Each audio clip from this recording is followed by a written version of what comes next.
In the final decade of the 20th century, the world stood at the edge of transformation.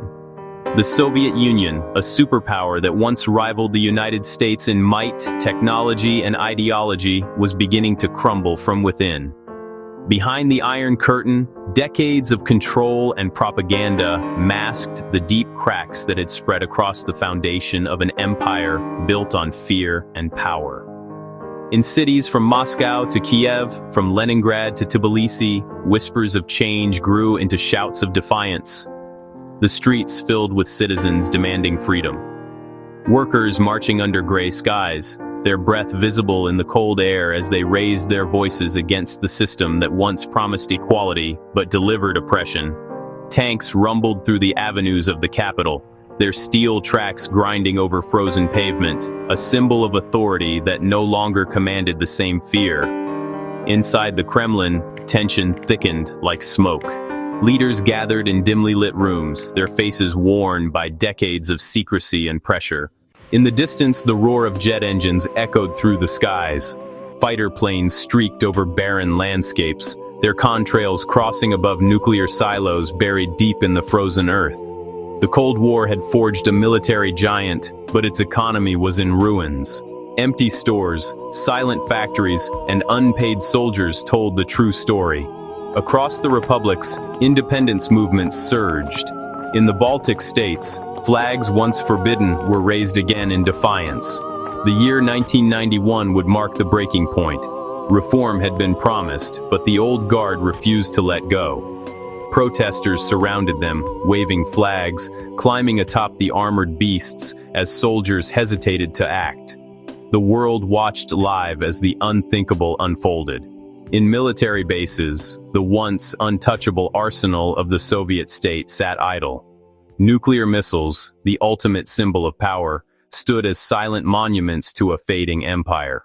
Meanwhile, the voice of reform grew louder. Mikhail Gorbachev's policies of glasnost and perestroika opened the doors to freedom of speech and transparency. The truth about corruption, famine, and political repression spread quickly. The Soviet people, long silenced, began to question everything. Winter descended over Moscow, cold winds sweeping through Red Square.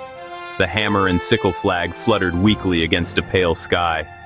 Inside, officials signed the documents that would dissolve the Union forever. 15 republics declared independence, their people stepping into an uncertain future.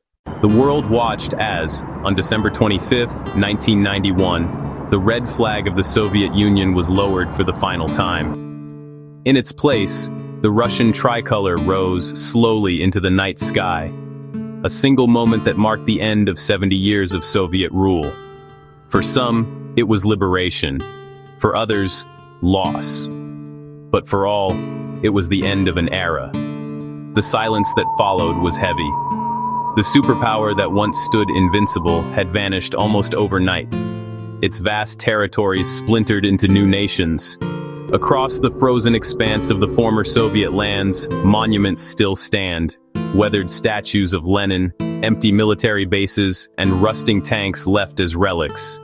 Yet among the ruins, a new world began to rise.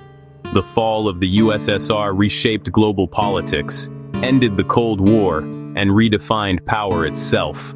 The Red Empire that once stretched from Eastern Europe to the Pacific Ocean fell not through war, but through exhaustion, division, and the unstoppable will of its people to be free. And as the Soviet anthem faded into memory, the world entered a new age. The downfall of the USSR was not just the end of a nation. It was the closing chapter of an era when fear ruled half the world.